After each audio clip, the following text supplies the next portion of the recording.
فإذا برزوا من عندك بيت طائفة منهم غير الذي تقول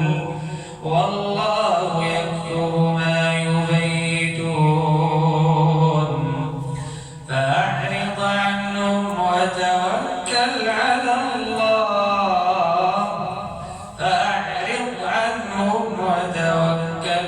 الله وكفى بالله وكيلا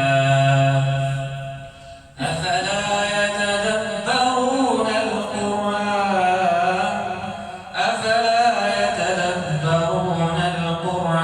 القرآن ولو كان من عند غير الله لوجدوا فيه اختلافا كثيرا وإذا جاءهم أمر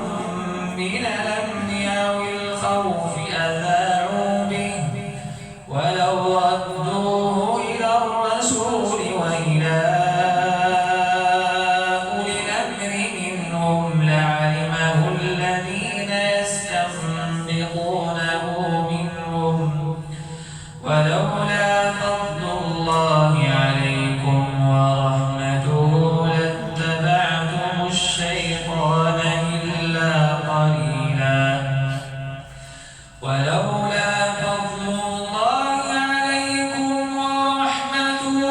لاتبعتم الشيطان إلا قليلا فقاتل في سبيل الله لا تكلف إلا نفسك وحرض المؤمنين عسى الله أن يكف بأس الذين كفروا والله أشد بأسا وأشد تنكيلا من يشفع شفاعة حسنة يكن له نصيب منها ومن يشفع شفاعة سيئة يكن له كفل منها وكان الله على كل شيء مقيتا وكان الله على كل شيء مقيتا وإذا حييتم بتحية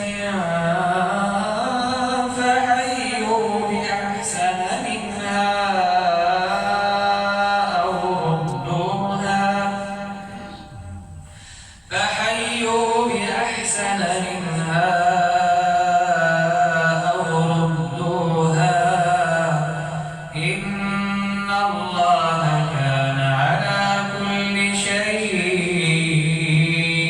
حسيبا الله لا